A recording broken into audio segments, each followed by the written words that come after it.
All right, thanks for being here, Cam. Hi. So we're going to talk about your business. So you now have your own business, but before that, we want to know how you got into your business and what you were doing pre your business. So you were a teacher. Yeah. You believe you were teaching for a decade. So if you want to let me know more about that. Yeah, so it's actually been 15 years Oh, wow. that I've been teaching now. So I guess I've always loved art and design, and I was doing it since I was young. And then I guess teaching, I think it probably started. I used to play role plays with my younger brother, and I used to be the teacher. He used to be the student. You know, my kids do that now. My oldest one is 6. The Yeah. middle one is 3. She comes home. Okay, class, sit down. Yeah. Literally as soon as she walks through the doors. Yeah. Yeah, I can believe that. Yeah. Yeah. And I used to write on the window mirrors, actually, in my parents' bedroom, with like, the pens that rub off and stuff. Oh, my kids do it with everything and Yeah. anything. Luckily, I didn't. I've had to do paint it the on walls again. We did. I mean, we did it when we were younger, but we didn't for that purpose. I did it on the windows. I think I had more sense then. Girls always do. Yeah, yeah. And then I think I just that was just when we were in primary school, and then I went through like not knowing what I wanted to do in secondary school, and then I had done my art and design foundation course. Then I did a textile design. So when you said you course. didn't know what you were going to do, Yeah. was that, what were your subjects leading when you were like, okay, I don't know what I want to do? Was there any, because obviously a lot of parents now, they're like, your GCSEs, A-levels need to start directing you what you want to do. Yeah. Were any of those already art-based or art-focused before you kind of went in, or did you? Yeah, so I took art and design for GCSEs and A-levels. My dad always wanted me to go into the sciences, but I didn't have a science brain. My younger brother and my older brother did. And it wasn't until A-levels where, I'll be honest, I took biology, art, English literature, and computing. I dropped computing for the second year. Biology, I got an E, and then they said you can't do the second year. You have to retake the first year. I still got an E, and I was like, Dad, I can't go into sciences, okay? And so I done an art and design foundation course, and then I chose a textile design degree that I did in Nottingham. Yeah. And then years later, my dad actually said he wished he could have had a career or education in the arts and a career in the arts. I've seen your dad's artwork. Yeah, I remember it's amazing. The one I think your brother showed me first was where he sketched an eagle into the glass. Oh yeah. I still remember that because Yeah. I was like, when he told me, because I thought he actually bought that and you put it up, No. and I was like, when he said no, he's etched it in there, Yeah. and it's hardly any scratches outside the actual design. So I was like, for him to like be like, you're going into science is not art. I was actually quite surprised. I know. So, He's amazing. He's still got like his portfolio of like drawings he just does in his spare time. But it was because he was the only boy in the family, and he's like, I couldn't have that kind of career. I needed to support the family. Yeah. And but then he realized that this is where my future lies. So he supported that in deep down. So yeah, and then I did my degree, and then I did a what do you call it, like student enterprise at the end of my degree in a primary school. Okay. And then I think that's what consolidated it for me, that I wanted to go into teaching. Oh. But I wanted to teach just art and design, so that led me to secondary teaching. So I did my postgrad teaching course, and then I started teaching. Okay, that's good. So in terms of day to day, and I think this is quite important before we get onto the business side of it, is like, I think, especially from my point, we kind of think that teachers just do the 9 to 5 and that is it. And there's a bit of criticism in terms of, like, they should be doing more. Yeah. I'm not from everybody. Obviously, most people do know teachers work hard, but there is a small community, the loudest, that teachers should be doing more. I mean, let's just stick with the art subject. I mean, there must have been way more prep time, not rather than just the 9 to 5. What goes on outside of getting those classes ready? Yeah, I mean, we were lucky we had a technician, but we still had to make sure I was prepped for the week. I knew what lessons I was teaching. We were kind of, if you're lucky to have a department where you share ideas and share lesson plans and schemes of work, you you have that in place. So we, as a team, build a scheme of work, and we're always changing it. And so that was in place, but I still always had to make sure that I knew my classes. You've got to check the students that are in your classes, that you know that you've got extra provision for certain students that need it, whether there's special needs or the gifted, you know, the students that need something more challenging.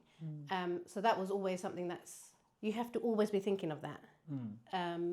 So even like gone to bed. So you're practically taking your work home with you. Yeah. I'm constantly thinking about it. And then, so that's the planning, the prepping, and then the actual lessons. And sometimes there's no break in the day as well. You're just going from lesson to lesson. You might go from a GCSE class to a Year 7 class, and then to an A-level class. So when I first started teaching, I was in that school for 10 years. I was teaching from Year 7 to A-levels. Yeah. So that's quite a big jump from the year groups. But I mean, I loved it from the beginning. I loved the teaching bit. I loved the relationships with the children. The behaviour was a challenge, but that school that I was in right at the beginning, the behaviour was quite good at the beginning. Over the 10 years, I could see a shift. Yeah, I think behaviour is a challenge for all schools, really. That's probably a topic for another day. We'll be here for hours talking about behaviour these days. But one thing, just to follow up on that, how much flexibility did you have in terms of following a curriculum versus bringing your own kind of style and your own creativity to the table? What was the balance between those two, especially in art? So for the Year 7, 8 and 9, we followed the schemes of works that the head of department already had there. But she was fantastic. She actually was like, if you want to change anything, we can all change it together. It was more the GCSE where she was like, these are the things that we need to teach. I guess that comes down to marking as well. If everyone's doing their own creativity willy-nilly, you can't mark them on individuality. Yeah. I mean, it's art, but I understand how it makes it difficult for you and anyone assessing that. So I understand, but so you can bring a bit of your own flair to. Yeah, I think mainly we kept the Year 7, 8 and 9 the same. But the GCSE, as long as you're teaching painting, I could change the what they were painting. Yeah. As long as you're teaching some 3D aspects, I could change what they were actually going to make. That's the flexibility I had. Okay. Yeah, I remember when doing our art classes, I used to hate still life. Oh my God, I used to bring like a plant pot, or one was just a chocolate wrapper you were supposed to bring in and just prop it on the table. I was like, okay, draw that. And I just used to absolutely hate it. It was so... I think, to be fair, it was the objects. I think if you would have brought something else in, would have been fine. But it's just quite difficult because as young kids, you don't see what you're trying to do. It's like, especially, I don't know if it's a boy-girl thing, but I think boy, especially when they're watching a lot of cartoons, if they have a lot of creativity, because I used to love watching like cartoons in the mornings and anime, and that's all I wanted to draw. Just want to draw cartoon characters that I saw. I'll get loads of students so my perception of going to art class was, I'm going to get to draw the stuff I love, the cartoons that I see on the show, and all these action figures, Superman, Batman, DC. Drawing still life was, to me, at that point, was a million miles away, and I used to hate it, just try and get it done as quickly as possible, and then go do my own work. I think that's what probably a lot of the students think, that they will come to the art lessons and can do whatever they want. Yeah. Exactly that. And I had no idea. I thought everybody loved art before I started teaching, and it's not the case. Yeah, it's difficult because I did eventually get what they were trying to do, understand the concepts of shading, 3D. You've got to learn to have the elements. And or if you're drawing just what you like, you're not learning kind of the other concepts to make your work what you're going to do better. But as a kid, you're not going to know that. No. You're just like, I mean, and obviously it helps the teacher kind of, explains it. But, but obviously, I don't think I had a good relationship with my teacher. I mean, there's two sides of it. I understand that in school, you've got to learn how to do all these, how to learn these skills. And then my other side is that you should be able to have creative freedom and but then it comes back to how do you assess that. That's if the thing. Everyone's drawing their own thing. Yeah, it can't. How do you? Can't happen. So there's that. Yeah, exactly. Okay, cool. So I mean, before we move on to the to your business, moving on, what was the most kind of enjoyable aspects of your kind of 15 years? I think the relationships with the children. I could feel that they enjoyed my lessons, and we had a lot of my GCSE and A level class. I reckon we had that kind of the respect that like behaviour wasn't a problem in those classes, and they actually really enjoyed what they were doing. I remember one girl who probably wasn't as confident in all other aspects, but when she was in her art lessons, she was really confident. And when she left, her mum actually emailed and was like thanking me. She sent it to the head department, but was saying to me that my lessons really helped her, and how I was with her and talking about her work with her all the time. It made her more confident and took her. She kind of it consolidated her for her that she wanted to take a career in the arts. So what were your parent-teacher kind of meetings like with parents? Did you see a lot of like, it's just art, I don't really care? Or was it like, yeah, you know what, my kid's doing art, I should take this on board? What was that relationship like? Because I know from personal experience, a lot of parents, well, people I know, I think art was like way, way, way down there. And it was like, I want to go in, see what you're doing, get out. And then just go on to maths, English and science, make sure you're there. Of course, yeah. You can see that when parents talk. Some are just like, stuff. They don't give me no expressions. Yeah. That can be a bit nerve-wracking. But over the years, I've learned to like not take that to heart or anything. But you can tell the parents that are just really like interested and the ones that are not. And some who are like, I had a few that would kind of snigger because I showed them I would take the students' books with me to show them what they're doing, and some actually would snigger at what they had produced. Yeah. Whereas I'm trying to point out all the positives. It might not be the most skillful work, but I was always I would always say the positives in anyone's work. Yeah. I mean, that might come from a lack of their own creativity and understanding how art impacts other subjects. Yeah. Because what's maths, English, and sciences without being creative? Being creative flows over to those subjects, and it allows you to be more flexible in those. Approach certain things with an open mind. Yeah.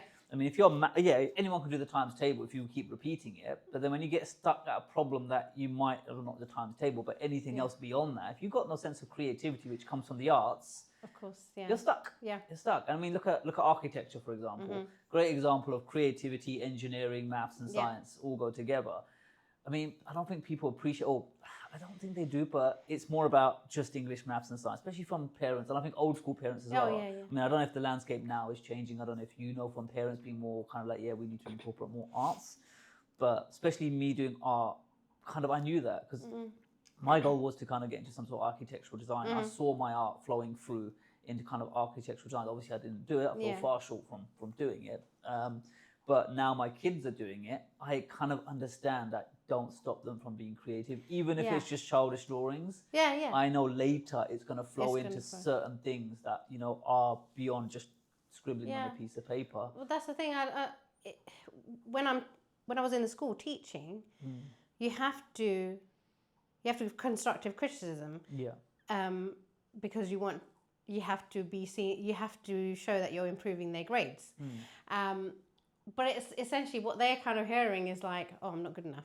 Yeah. I'm getting this low grade. I'm not good as that person over there. And then it stops them from it stops them from being creative and wanting to do it, even if it's a hobby. You know what I mean? Yeah, to be fair, I remember this. I don't know if you guys still did it, but this was when obviously I was doing GCSEs, or I think it was before GCSEs, where we had to, end of the year, we had to design a collage of all of our favourite things. And me being a typical guy, I just drew PlayStations, football players, and just a collage of the most boyish things you could do, game characters, and that's all it was. And I got something like a D. And you've seen my drawings. I'm not a D. Don't get that. I mean, I left that life a long time ago, but that is not where my grade is. Everything was depicted how it should be. Right. And then some other students, when I say on this occasion it was a girl, her artwork was good. Not going to judge her artwork, but she just drew floral things. What was meaningful to her, like whatever it was. And don't get me wrong, it was nice, but the whole point of that was for you to put your on a piece of paper. I got a D. I think she got an A. Right. And I was just thinking to myself, what? This is supposed to be about me, what I like. Yeah. And I think the teacher was like, oh, you just drew games and characters while she drew flowers and vases and amazing stuff. And I was like, but you said draw what you wanted to do. And that really disheartened me. That really annoyed me. But yeah, I'm just kind of like my own experience where people do get disheartened. Especially if they get a low grade and you can't understand why as a kid. I mean, in that situation, I didn't understand why, because the project was draw what you want. Maybe I lacked some sort of creativity and it was just like game characters, something silly. Maybe if I would have been more creative with what I liked, maybe, but I was a boy. I was a kid. You know, all I did was PlayStation games, TV. That is it. That's true. But I can understand how some kids will get very easily disheartened. I know. If they see other kids getting like higher grades and they can't see why. But yeah, it is difficult. So yeah, I totally understand. Yeah. Okay, cool. So moving on to kind of what sparked the idea of a business, and when did you know this is something you want to do, kind of pursue? Well, I knew I wanted a career change, but I didn't know what I wanted to go into. And when did this happen? Sorry, like I think I was still in my probably like the 8th year or so in the school, and I think I could see the deterioration of behaviour, and I think I just had, it was like a repetition every year. I was just about to say that how much of the repetition can you take? Yeah. I mean, especially if you're stuck to kind of a plan and you don't get to bring your own creativity. Hence why I asked that question, how much is it creativity versus curriculum? But yeah, I can understand that. And then I think there were so many changes happening in the school. I won't say what, but they weren't great. And I think it was just affecting the atmosphere. I was kind of trying to be creative at home and making things. And I had a sewing machine and I wanted to do some, embroidery with embroidering words and things. And I thought, oh, maybe I can like make things and sell things. And I mean, I kept doing that in the background, but I didn't think I had a way out. I just thought I have to just stick to this. This is my career, and I just stick to this. Yeah. And then COVID happened, and I was pregnant with my second child, and they were giving out redundancies. The school, there was such massive changes. They were giving out redundancies. I looked at what mine was, and I talked over with my husband, and I thought, this is the moment, I can leave. I didn't know what I was going to go to, but I just knew I wanted to leave at that moment. So did you have any were you already in the transition of prepping and planning your business before that hit, or were you still in the idea It was still, I had never, at that moment, I still hadn't thought about business. Yeah. I guess the business in terms of making and selling. That's what I had thought at that time. And then, so I was in my maternity leave, and then my colleague from that school who had left a while ago contacted me and said, there's a job going at a school that she's in Grace, and part-time, would you like to go for it? And at that moment, I think I was probably vulnerable, and I was like, actually, I need to go back into teaching. And so I was working there for 2 days, then it became 3 days. And then I still had what you call itchy feet. I was still thinking, no, I want to do something else. I want to do something for myself. And that's when, I was looking for art classes for my daughter. And then the Creation Station came up. And then I found the bit about buying a franchise. Yeah. But I was looking at it for about 1.5 years or so. It's only until I kept talking about it, and my husband was like, just go for it's called a discovery call, where you just go and find out about it. He's like, just book it, go on it. And then I did, and then that's when it. Okay. So, I mean, the Creation Station. Yeah. What is it? Tell us. So it's an arts and crafts franchise. So there's lots of different parts of the business, from baby and toddler classes to adult classes. There's after school clubs, holiday camps, keepsake making classes, family fun sessions. So it's all arts and crafts classes, clubs and camps, arty parties as well. Yeah. I mean, I believe you got some examples of some of the Shall I show you? Is it student work or is it stuff that you were prepping for? Well, this is a paint and sip canvas. So we have a bank of images that we've all painted. Because we can't. Yeah, this is my one. Wow. So we can look at other pictures for inspiration, but we create our own paintings. That reminds me of Starry Night. Yeah. Yes. So it's a Starry Night, inspired fox. Yeah, I mean, is there a story behind that besides the Starry Night elements, or? No. No, that's fine. That's fine. I mean, it doesn't always need to mean something. Some deep thought you were in there.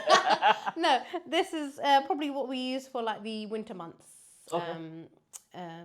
So we've got a bank of images basically, and we paint them, and so that all the franchises use them for their sessions. Okay. And then we like to have our canvas on display when we do our That's really good. painting sessions. And then the adults that come, it's a pre-drawn canvas, so that it appeals to everybody. So you don't have to. So do you get the option of pre-drawn and just a blank canvas, or? If someone says to me, "I want a blank canvas," I'll give them a blank canvas. Yeah. But the idea is that it's not an art lesson; it's more of a social. Yeah. And this is parent and child kind of thing. It can be a parent and a child. At the moment, I've just done adults only. But thinking about parent and child ones as well. We do, or just children's as well. So at the moment, your classes are primarily just painting, are they? Or for the adults? Yeah. Or anyone really. So for so adults is painting, kids it's. For kids, is all different arts and crafts. Okay, playing with goo and whatever the stuff is. Or... in my baby and toddler classes, it's painting. Yeah. And we'll use lots of different tools like celery or like pizza cutters, the plastic ones. Not just a paintbrush, basically. And then they. I think the reason why I asked is because we recently went on holiday. And they had art classes in these warehouses, and it was just making slime and I make slime like as well. So, to be fair, that was fun. Well, we did get involved, and then you get to just throw it at the wall and stuff. Because it's a warehouse. So they got tables set up, and then they just put glue and sparkles and whatever, and make it as sticky as possible. And then at the end, you get to keep it, but then they test how sticky it is. I go chuck it on the wall. I was like, okay. I don't think exactly when you do that, but that was because of the venues that I'm in. So I can imagine that just parents and kids at someone's house just chucking slime everywhere. It ain't gonna go down too well. No, definitely not. But okay, so it's just really interesting. I mean, to be fair, that's amazing. Thanks. So in terms of did your teaching knowledge, like teaching teenagers and stuff, help you kind of put you in a better position to do the business?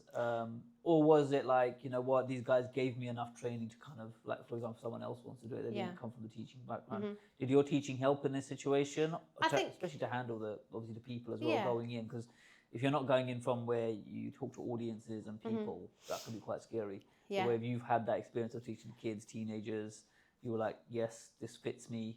I'm going to go. Yeah. I mean, I think it definitely helped because in terms of how to use the materials and the methods, I'm kind of more facilitating rather than teaching. But in the adult classes, it's like I give them tips and guidance, and some adults need more help than others. And that was a bit nerve-wracking because I've never taught adults before. We've never had set up a class for adults, but I've done enough now that I'm and how do, because I understand how kids kind of like interpret it or look at a teacher. I mean, my kids as well, especially with the teachers, they're welcoming of that knowledge and learning and following someone. How do adults take that on board with, like, okay, I'm doing art now I'm being told by another grown adult, I'm an adult being told how to paint. Are they quite happy with that? I think they're quite happy. The ones who don't need that as much guidance, they will just carry on and they will ask a question here or there. And then the others who want the help, willingly take my help. But they're enjoying it because they're doing something different. There's some that have never painted before, but they come with their friends and they try it. And is this done at people's houses, or is it? No, so the paint and sip, it can be. The paint and sip that I started is in a pub. I can go to a cafe, I can go to a church hall. And then private ones, I've gone into someone's home. Someone hired a hall, done it there as well for a birthday. Okay. So different. Okay, I mean, in terms of like they're getting the business started, I know as you said it's a franchise, but for people like that don't know, I mean, do they help you with all the business elements of it, and you just kind of get what you need to kind of prep for and just jump straight on board? Or is there a business element that you need to learn, which I know puts a lot of people off? Or let me put it this way, if you're starting your own business and then you start doing more research on what it takes to do a business, you almost scare yourself into not doing it, because there's loads of people that don't understand the finance side of it. The business is what I do, social media presence. How do I do this? Or is it, you know what, they take care of it, I'm just going to jump in and just get going? Well, I mean, so the business started about, I think it's 23 years ago now. So Sarah Cressel, the founder of it, started it.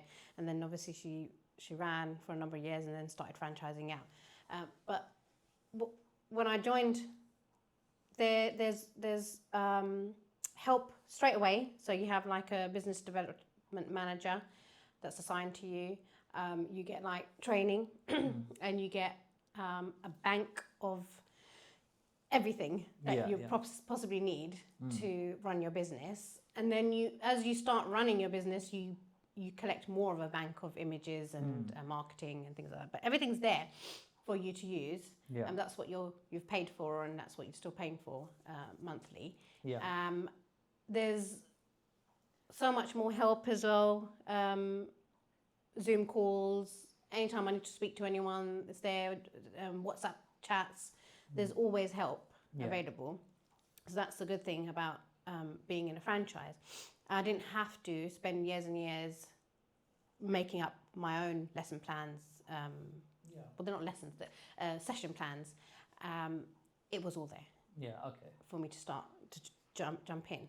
The only thing I wasn't confident with was the accounting side, and which is why I got an accountant. There's some franchisees who have accounts background, or they're good with the numbers and spreadsheets and everything like that, so they do their own. But I got an accountant. Of course. And was that through these guys, or was that just so they recommend? No, actually, the accountant I found myself through, because I have joined like Mums in Business.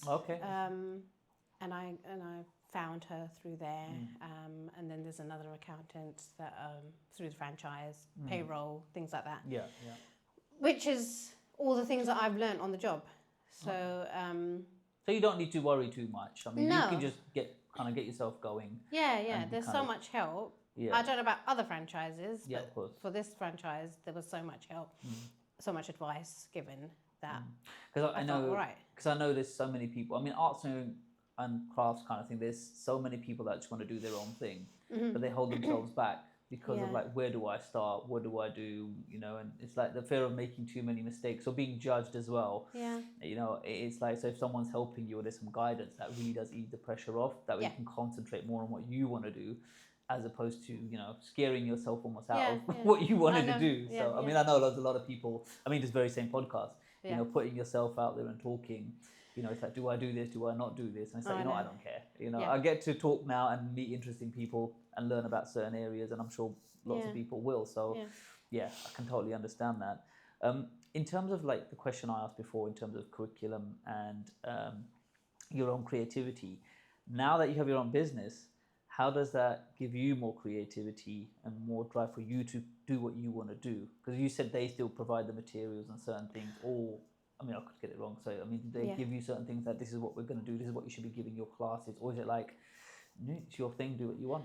So there's all the different income streams that I can choose to take up. And I can take as many classes as I want to set up.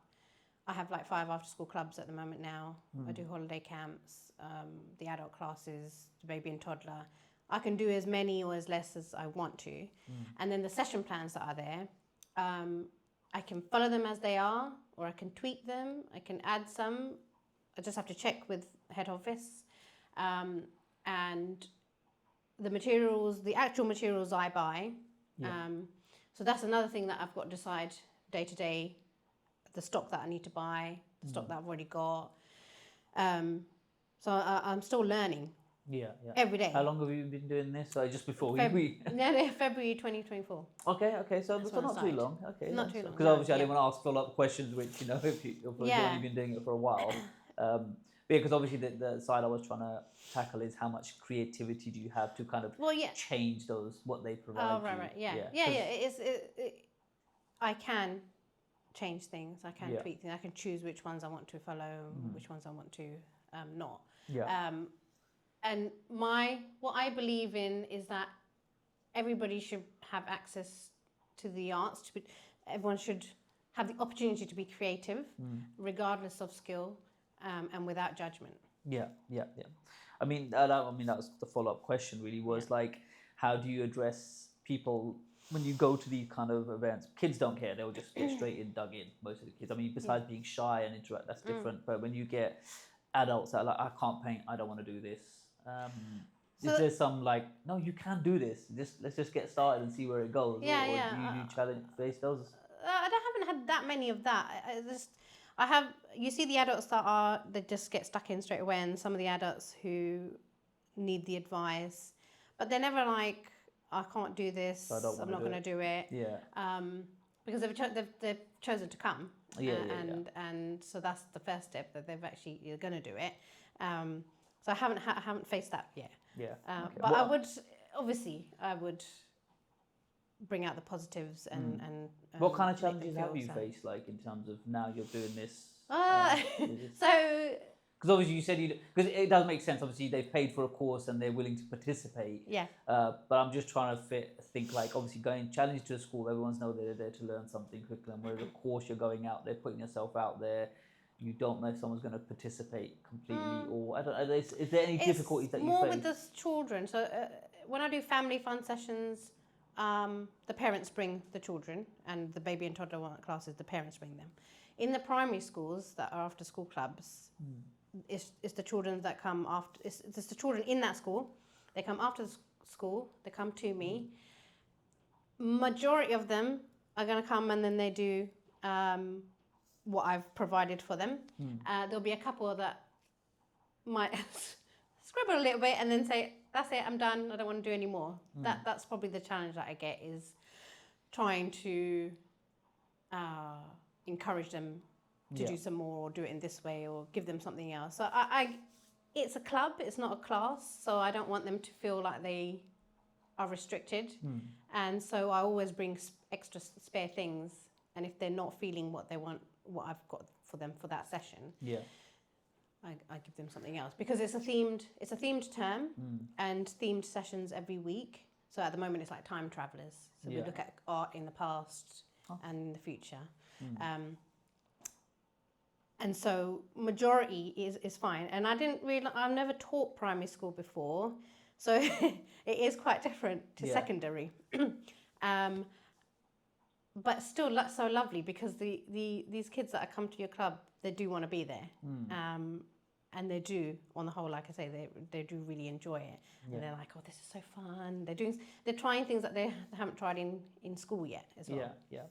So in terms of like, have you ever had any feedback to say, look, art was something I never wanted to do or never touched, and now this is actually quite enjoyable. This is something I want to pursue. Have you ever had that with someone? Because I can see a lot of adults, especially the older generation, that probably never touched art, and this is probably through you. It's probably the first time they're getting, I wouldn't say some exposure, but to really get to kind of express themselves. Yeah. Have you had any positives like from parents, like, you know what, this was actually very kind of fun for me personally, on a personal level, because obviously everyone can just say it's fun time and then forget about it the next day.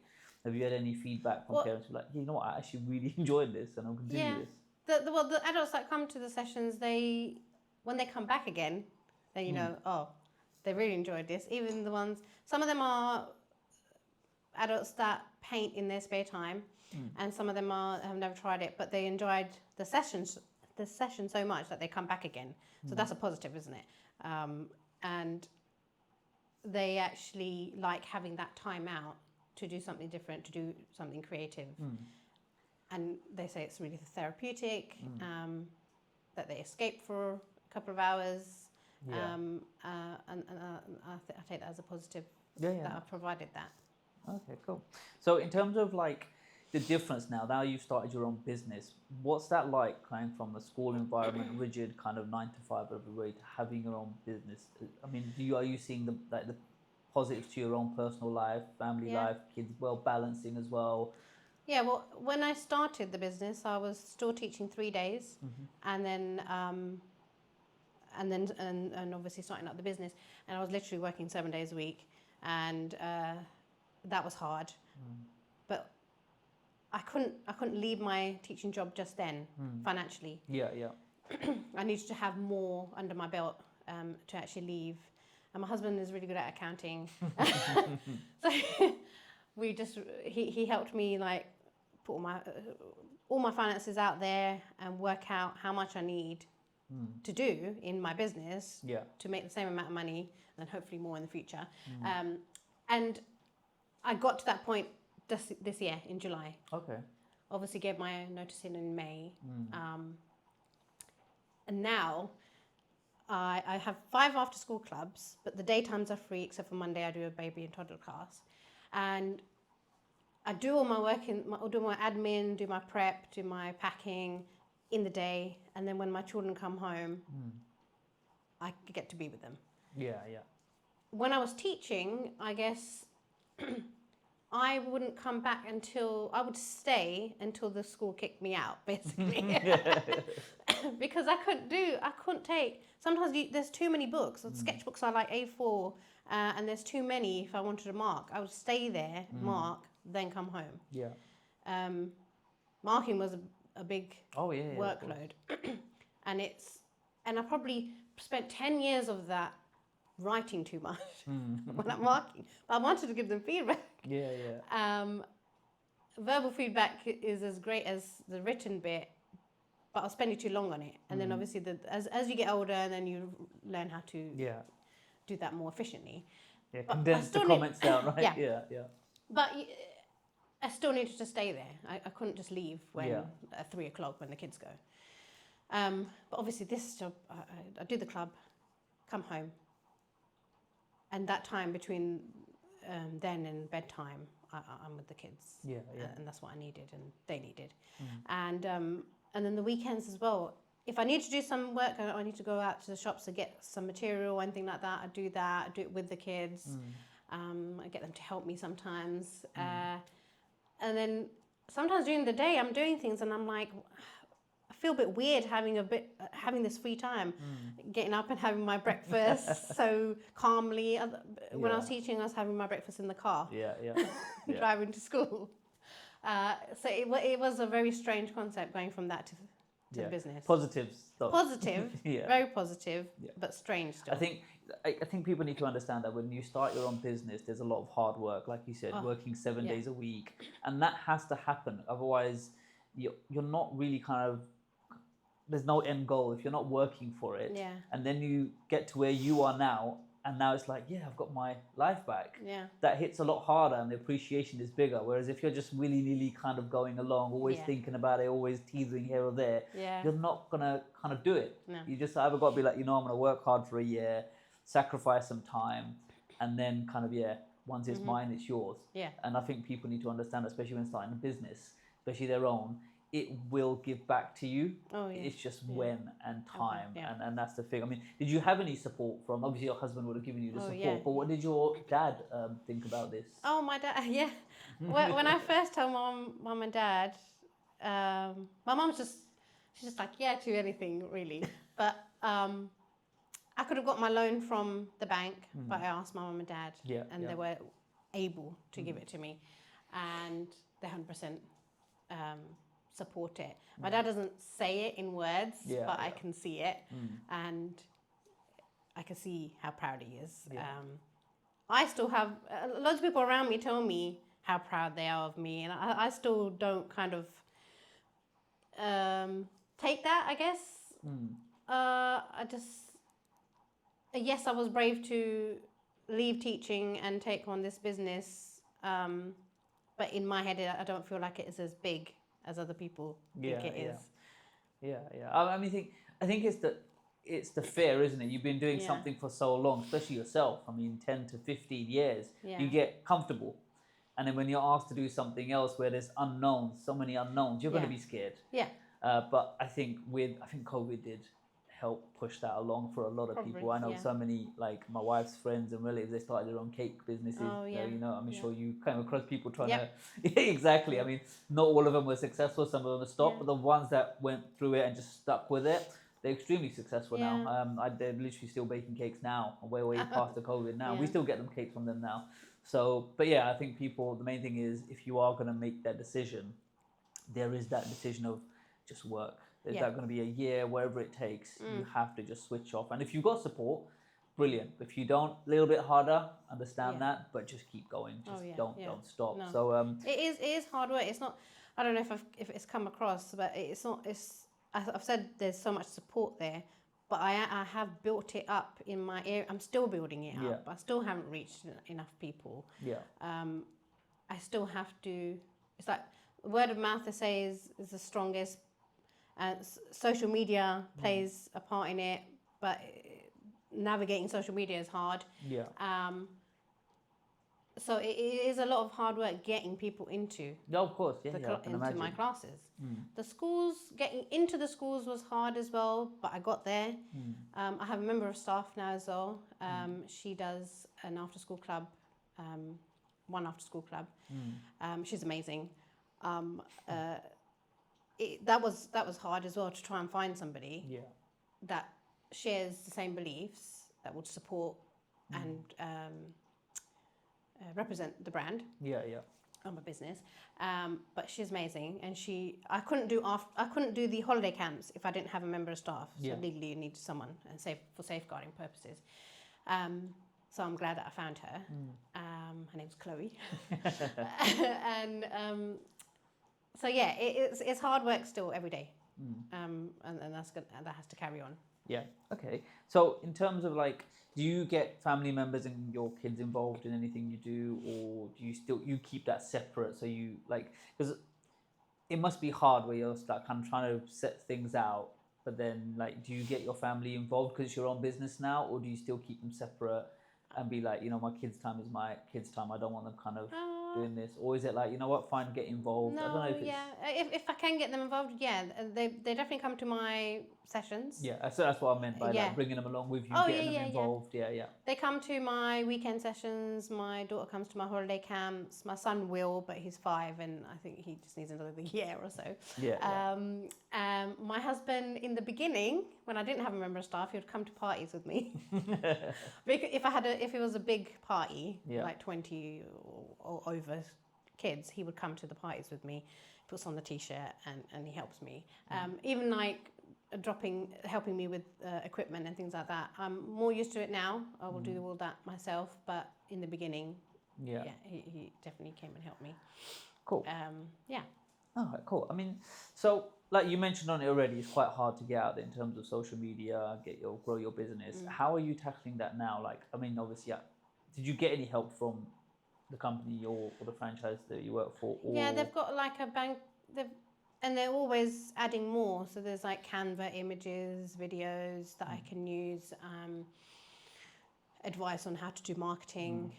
But in terms of pushing you out there, like say for example, if you cover a certain area, I don't know how it works, but if you cover a certain area, is there any push to be like, look, there's this person in this area that does it? Is it like so we have a website, and you can search the locations on there, and everyone comes up.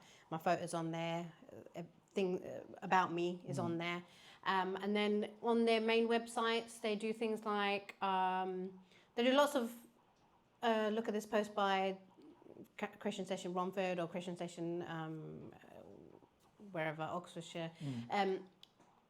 So we do come up in their posts. If we get a good review, they put us up and then they tag us. So how does that work along with your own kind of trying to push yourself out there individually as well as obviously them helping? Do you have your own social media kind of presence? Yeah, I've got my own Instagram, Facebook, TikTok.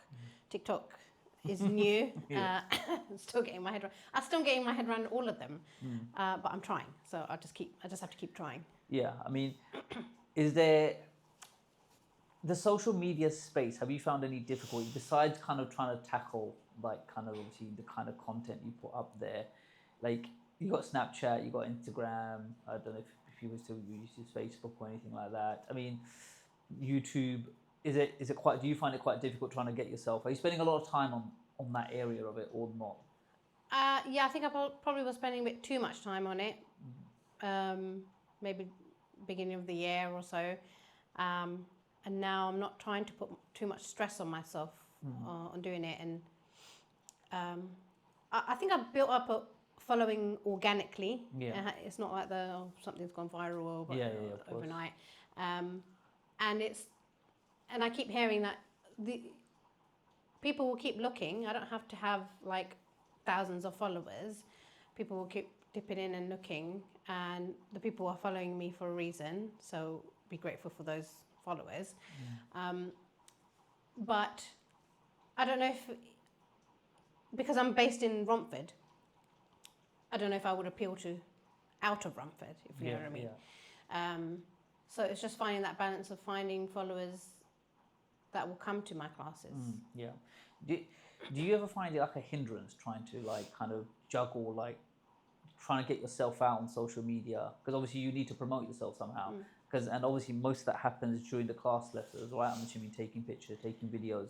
Yeah. Do you ever see yourself it being a hindrance, or is it like it's fine? I mean, it might differ depending on the profession you're doing, but in terms of what you're doing with obviously group sessions, arts and crafts, do you find it? Because I see it a lot of time, like especially the influencers when you watch on YouTube, they're just going everywhere with their phone, just recording things, and it's like, how are you actually enjoying yourself? Are you what you're doing? Do you find what I'm trying to say is, do you find it a hindrance to what you actually do, or is it like, you know what, this is fine, it fits what you do, and it just works? I have that conversation in my head. Like, if I'm just constantly filming, I'm not going to be present in the sessions. So I only do it if I have that moment to do it. And then sometimes I think, I want to do a record my day in the life or whatever. I don't do it. And I'm like, I forgot, I didn't do the morning, so I can't do the rest of the day. And I used to beat myself up. Well, that's what I'm saying. Is there like pressure building? But I'm learning not to. Yeah, exactly. Because I shouldn't. I don't need that extra stress.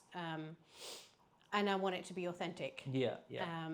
So I'm doing it as and when. I think, like I said, I was spending too much time on it before. I need to spend time on the actual. Yeah, exactly, and that's what. Everything else. I mean, because like we watch certain, like off the topic of art and stuff, but we watch certain videos. So, for example, we want to go on a holiday. Bad thing, obviously, people just used to go on holiday, pick a location, and go. Now with obviously YouTube, people are just posting the entire like visit up on YouTube, and you can just go there without even like going there in a sense. Like they're just showing everywhere where I want to stay, where I want to go, and it's like, that looks boring. I don't want to go there anymore. But what I'm trying to say is, it's like they're spending so much time trying to like record everything. Are they present in where they are?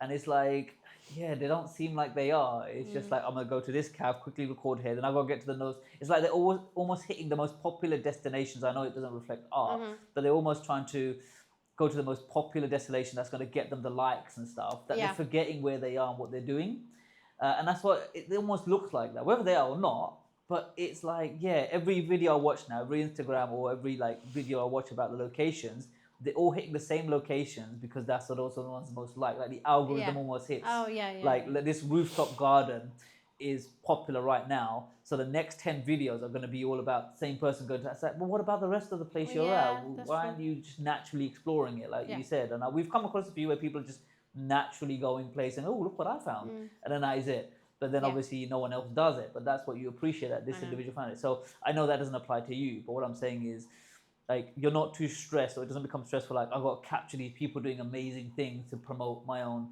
business. That you lose yourself in the moment. You know, appreciating what. I believe I need to be present in those classes. Exactly. So if I miss, sometimes in my baby and toddler classes, I've missed like them splatting the paint with a fly swatter or something.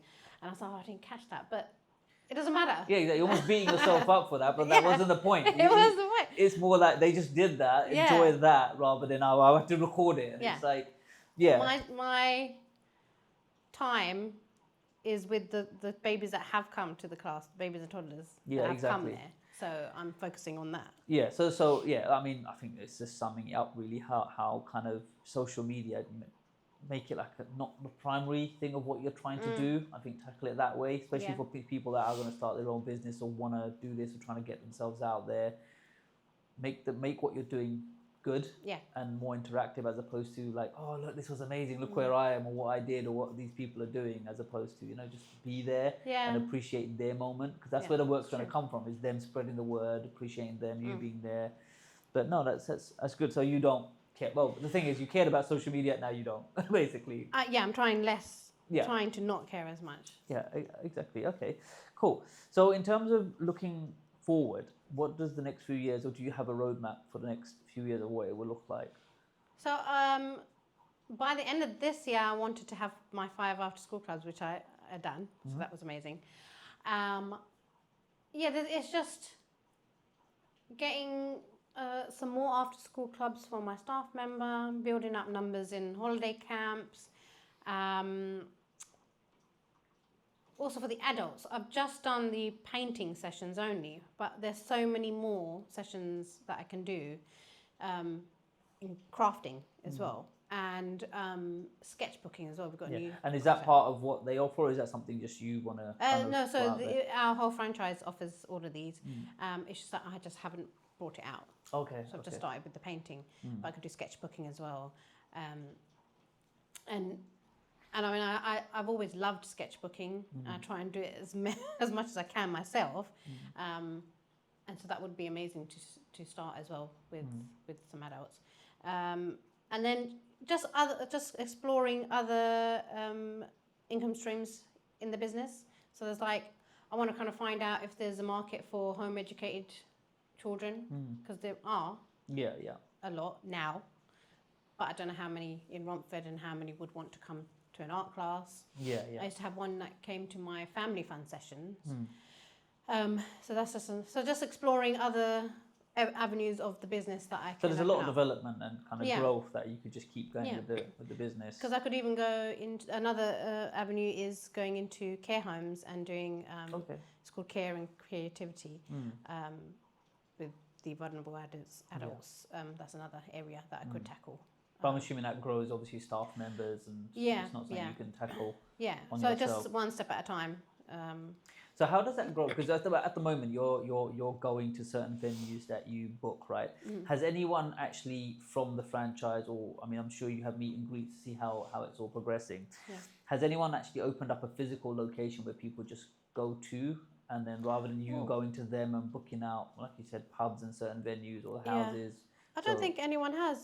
So there's all the franchises around the country. I don't think anyone's got one location that is theirs. Almost like a shop front, because the only reason I mention that is because that's obviously a different area, but that's how Dubai operate. They just have a massive warehouse and it's just arts and crafts, and people just go there, as opposed to you going to them. No. I mean, if I was talking about ultimate dream, I would love to have not shop, what do you call it, like an area, a venue, that people came to me. But like I'm assuming art. Like an art studio. I mean, I'm assuming that has overheads though. So exactly. That's why it's an ultimate. Like, so I'm assuming dream. I mean, before someone was like, "Yeah, you can't do that. You got overheads." Yes, we understand, but as in. Yeah, I'm surprised. I mean, considering you said the companies or the organization's been around for how many years did you say? 23 years. 23 years. So there's some level of success. A lot of success, considering it's been around for that long. So like an on-site premise somewhere where people can just go to would, I don't know if it would be. I guess you've got to do a lot of research in the area, see the demand for something. But like you said, it'll be an ultimate goal. It's a dream. Cool. You can dream.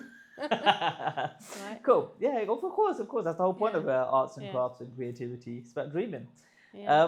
Okay, so in terms of what you've seen in terms of the years that you spent in school, and now you've gone and started teaching your own stuff, what do you see a lack of like I wouldn't say creativity. Is there a lack of drive that kids should be doing more, or the schools should be doing more? Because of your experience in school, then you've taken it outside, and there must be something, a lack of or something missing, to kind of be like, schools should be maybe doing more because of what you've seen outside, and how if these classes are such in demand outside, is there a reason why the schools aren't pushing more of kind of the creativity, especially the flexible creativity? I understand like the curriculums need to be marked and certain things, so they need to follow a rigid system. But if outside you're seeing such freedom and enjoyment in terms of like be loose and free, isn't that something that should be pushed in schools themselves, as opposed to being an extra kind of, because you see a lot of extra classes like dance, you see obviously football, tennis. I mean, the school where my daughter goes, it's like PE covers these elements in such a basic level. Obviously they don't have a fixed regime of just football for that, but they have obviously one day they'll do football, tennis or whatever, but then after school they'll have just tennis, just football, and people are willing to pay for these. But arts and crafts, it just seems like it's not really a bit, considering that, because I understand you need a separate teacher that's more qualified in the area of certain sports, football, tennis. You can't just have one teacher be an expert in all areas. But arts and crafts is just be as flexible and freedom from one individual's. Like, for example, I'm sure you have a wealth of knowledge that can cover a wide area. So why not just kind of run that in the school and be fully creative? I think they don't have time to do that. That'd be better, yeah. Make more time. 2-hour art sessions. Of course. 2 hours. I would love that. But they don't have the time. They can't fit it in. It filters down as you get older. So in secondary school, I found it even harder to get work from GCSE students in the last 5 years than when I first started. And even when I was doing GCSEs, there wasn't as much pressure. I feel there's so much more pressure on the kids now. In terms of art or just the other work? No, everything. I can't get them to spend enough. There's always going to be a couple of students that they're spending a lot of time on their work. And then there's others that are just fighting to spend just even like 1 hour in the week. And they're just like, I can't do this homework. I couldn't finish this off. I couldn't do more work because I had science, I had maths, I had history or whatever. And it was a battle getting enough work to mark. Yeah, but that's the point I'm trying to put across is unmarked creativity. So say for example at the end of the day, like we got a lot of like school clubs that just go straight on, so the kids stay behind and the parents don't need to pick them up for another hour because it's straight after their class. Just let the art class run. Because at the end of the day, just let it run for another hour, and it's unmarked, just absolute freedom, just within the school itself. Is that not a possibility? I mean, I don't know how schools are run, but if you've got time for like every day now, there's in where my daughter goes, there's a club art. So someone's clearly staying behind to let these classes run. Yeah, so if the school is organising that, it has to be a teacher running it, and they're not probably getting paid for it. Okay. And the teachers have got other things to do. There's some schools that there are, because when I've approached schools to run my business there for an after-school club, it's not that many, but there are schools that have their own teachers running an art club at the end of the day. But again, I don't know how much, how willingly they're doing it. I get it. Most are not getting paid. The reason why I'm asking is because I just feel like every other subject, you've got like art and maths, there's a right and a wrong, right? You do maths equations or anything wrong, it's wrong. You can't let a kid that slide. They'll learn maths wrong. Same thing with science. It's something you apply in the real world. Art is not like that. No. Art, it's in your eyes whether it's right or wrong, and even then there's no wrong. There is no such thing as wrong in art. So for them just to be like, just do what you want.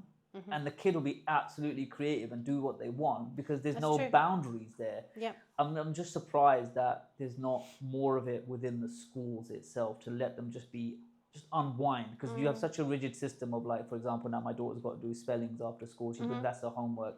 She's got to do 12 spellings, get them right, and if it's wrong straight up. Like, how does that impact the kid? Whereas if the project is just do art, it's just full creativity. There's no X next to that to be like, yeah, you done it wrong. It's just like, I want to do this. This is what I did, and tick, you done it. You just had fun. It's yeah, just, they're just not building that. I'm not putting it on you. I'm not putting it on you. No. It's just like, yeah, it's just sad to see that. It is sad, yeah, it is. Creativity needs to just be, I wouldn't say pushed, but just needs to be more available. But that's why my clubs, Yeah. that's what we do. There's a need for it. Yeah, there's a Yeah. need for it. And that's what I'm saying. I mean, people clearly want it. Everyone appreciates it. And they're clearly having fun. So it's just a bit difficult to see. I mean, I guess it's the financial side. You've explained it well. Time, finances, and stuff. But yeah. It won't, because my club won't appeal to everyone, because there won't be parents that can afford a class every week. Yeah. But there are that are. Yeah, that will do. Yeah, okay. I mean, that was it really. I mean, in terms of, from my point, was just to be like how the bridge between what kids learn at school, especially from the creativity side of it, because again, right from the beginning, sometimes with parents, they don't really appreciate the arts. They just maths, English and science, and obviously the kids, they're forced to be like, yeah, you got to be taught like the best in English, maths and science, the core subjects. Art is way down there, trying to push that up, be like, look, creativity is going to get them quite far. I just think it needs to be more available, especially through schools. But if they're not doing it, you're stepping in and covering that massive need. I know. For people. I mean, some primary schools will do a lot of art during their weeks. Like my daughter and son's school, they have an art room. And that's where I do my club as well. Oh, yeah. So they've got a dedicated space, and the class teachers bring them in there. But then there's some schools that might just do it once a month or something. Yeah. So when I was teaching, I would always ask my year sevens, how much art did you do in primary school? And there were always some hands that probably didn't do it as much. So yeah, it depends on the area, it depends on the school, time, funding. Yeah. Cool. I mean, to be fair, it's something we can talk about. Yeah. Forever. I mean, we don't run the schools. No, that's true. We don't run the schools. So we've got to follow the But curriculum. that's why I do what I do, and I bring that creative element. Yeah. Oh, well, I think the thing where both in agreement is there should be more of it. There should be more. I think that's the main thing. I mean, it's not to criticize anybody. No. The schools, obviously, they're held back in certain, especially the teachers. Their hands are held in certain areas. Hence why you kind of went and pursued what you did, and you're quite successful at it, or very successful, and still pushing. Yeah. Okay. In terms of the activities you do, what do you most enjoy? And you could just focus on that as opposed to everything else. Is there something that you particularly like in the activities you do? Oh, I don't know.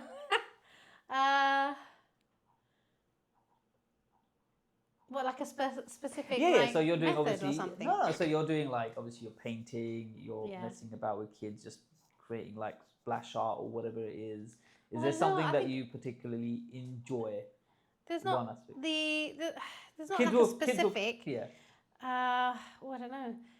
They love decorating. I think I do like the painting and using different tools as well, not just the normal tool that we would use in a classroom as well. And working on different materials. I can't think of something specific. Yeah, no, that's fun. I put you on the spot there. Sorry. Pick up your own work. I really enjoyed this. I think I love it all. Everything that we do, I love it all. Yeah. Okay. Has there ever been a time where it's just been absolute chaos and just an absolute mess? Oh yeah. Some material can be quite messy. Yeah. I love using the paint, but that is chaos. And then sometimes the teacherness inside me comes out and wanting to control it. Yeah. With the parents or with the kids? With the kids. Not with the parents, the adults. Yeah, that's all good. It's with the kids. And then a pet peeve is when I have the mats on the table, and I don't know what the kids do. They like climb. They're moving too much, so they move the mats around, and then the pot of water might be like right at the edge or something. And then I don't want paint to get on furniture of the venue and things like that. So that's when that teacherness comes out of me, because in the classrooms, it was more controlled. Yeah. I can't let it be total carnage in my club, so it's messy. Yeah. But they love it. Yeah. Okay. In terms of, do you ever see moments where you're surprised with the outcome of you weren't expecting this? So say for example you go to an adults class and it was one of your painting sessions and someone just smashed it out of the ballpark with Every day. every day. Every day. Everyone's an artist in secret. Adult, children, every day. Babies. They're just painting, rollering on some paint. They don't know what they're making. The babies and toddlers, they're just having fun with what they've been given, and you just look at it and you think that's amazing. Yeah. Literally, I think it's amazing. Yeah. I mean, in terms of kids, it's fine because obviously they don't know what they're doing. They're just creating a mishmash. So that can be obviously amazing to see what they come up with when there's no boundaries. Yeah. But in terms of adults, where you're like, this guy's a secret artist. There's somewhere in there. Like, So are you ever surprised, ever shocked, or you just like? Well, yeah, every time, every single session that I do. Yeah. And if when I do it at the pub, it's normally one image that everybody paints. Yeah. And every single time at the end, I'm always surprised at how different each canvas is. Yeah, that's true. Actually, because their interpretation is different. Yeah, I mean that's a good thing, right? They have the freedom to change the colours. They have the freedom to change the background, foreground, anything they want to do. Yeah. A lot of them like to follow the picture. Yeah. Provide them with a picture of what my one is. But the others, whoever wants to have that freedom, they will do that. And I'm always surprised. Okay. Oh, that's a good thing because I always thought they would have been like most people would be kind of just follow the strict regime of what you have, and there'll always be one that goes off and just creates something. But you're seeing everyone's being creative. Every single canvas looks different. That's amazing because I would have been. That's why I'm quite surprised because I would have been the other way. With once you become an adult, you become quite rigid, and if you see a bit of artwork, I'm just gonna do exactly that as opposed to have complete freedom of I'll create a masterpiece of my own in my own little world. So I'm actually quite surprised, genuinely surprised at that. People will completely run with their freedom, and adults especially as well. I mean, some will want to carry on, and then, but we haven't got that much time. And there's always some who they're always going to compare themselves to each other. That I think that just happens naturally. Any level of competitiveness that you see? No, I mean. I might not hit every single conversation, but I haven't seen that competitive. They're always like amazed. I encourage them to walk around and have a look at what everyone's doing, and they're always like, "Oh my God, that's amazing! That's amazing!" Yeah. They really appreciate what they've done and each other's. Okay, and what's the feedback that you get from everyone on what you're doing and like the general experience itself? It's very positive. I haven't had a negative review yet, but everyone's always very thankful that they had this time to be creative, to take time. If it's as adults, take time for themselves. That facilitated that for them, and the kids are always very grateful as well. And I think it's because it's not so rigid. That they love it. Yeah. And they can interpret it how they want. I'm not like, you can't do it like that. You can't use it like this way. You can't. I can understand. I wanted to stop doing that. Yeah. And I have. Yeah. I think that's where a lot of people really kind of understand once they get started. It's like, I don't need to follow the rules. And it's like, they're like, fine, I'm just going to do whatever I wanted to do. And I think that freedom really does show at the end. Well, I actually enjoyed this. So to be fair, we had one of these like we went away with the family a couple of months. It was actually about a year ago now, and one of the games was just literally paint your partner all opposite, just painting. That was fun. I'm not going to show you the results of some of that stuff, but I didn't want to do that at first. I was going to say I was one of those like, I don't want to do this. And then we just started, and to be fair, I did enjoy it actually. I think we've got the paintings inside. I'll have to look for it. I'll show you off camera. I'm not going to show you now, but you know what? I've got to say these are quite fun things to do from my own personal experience. Although we only did it once, but it is fun. So if anyone's got the time to be kind of spend on this, it's well worth it, especially for yourselves as well. Yeah, there's loads of other adult sessions going on, other companies, and some you do sit and draw. Yeah, and the instructor takes you through the drawing bits, and then you paint as well. Yeah. So if you want to do the drawing, you've got that element as well. But for us, it was like, have it drawn, unless you say specifically you don't want it. It appeals to everybody. Yeah. One thing I didn't touch on is how long are these sessions? How long do they have to kind of create this? So I normally about 2 hours, but it can go on to about 2.5 hours. Okay. So there's no rigid time, but it has to be finished within. Yeah, because the venue that I'm in is fantastic as well. The Deer's Rest in Romford. Yeah, they're not like, oh, you have to be out at this time. Yeah.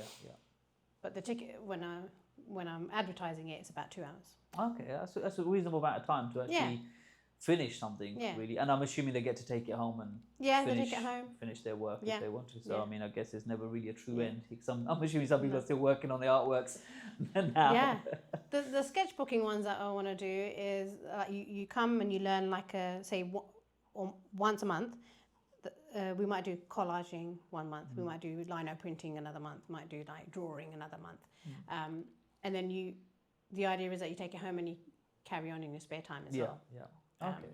So it's almost like a progressive growth going on, like a week or depending on how, a weekly, monthly probably kind of thing. Yeah. Okay. So there's a lot of like scope for development and growth for the individial as well, not just for yourself as a business, but them as well to take it where far they can take it. Definitely. Okay. Cool. I mean, I think to be fair, we pretty much covered everything. Is there anything that you think we've missed and people should know, whether it's the learning aspect, getting involved aspect, the business aspect, like, if there's anything people should know getting started or anything, or even yourself, anything about yourself that you want to... No, I don't know. I think had I found this earlier, I would have gone for it earlier. So... and not letting that fear hold you back. But I think it happened at the right time that it needed to happen for me. Yeah. And making a change isn't as hard. Yeah. As you might think. And just going for it. And then for everybody, I think, even if it's like if your kids are being creative at home, just get involved, do it with them as well, or find creative opportunities outside. Those are the best people to practice on as well. Yeah.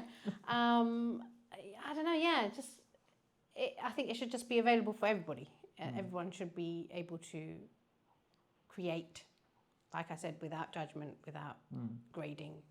Yeah, exactly. I think that was the main subject, or especially the school element, I think is what we both agree on is to take away that kind of grading. But I don't know how they're going to do it. No, I don't. But then again, this is the answer. Have classes like yourselves outside, and there's no judgment. Do whatever you want, and it's working, absolutely working. But listen, thank you for your time. It was nice speaking to you. Thanks. And if there's anything else we need to build on, or we'll even follow up a couple of months down the line, see your next projects. Or even if you want, we'll try and record some of your projects and put them out there and see how it goes. Okay. But thank you for your time, Cam. Thanks. Thank you.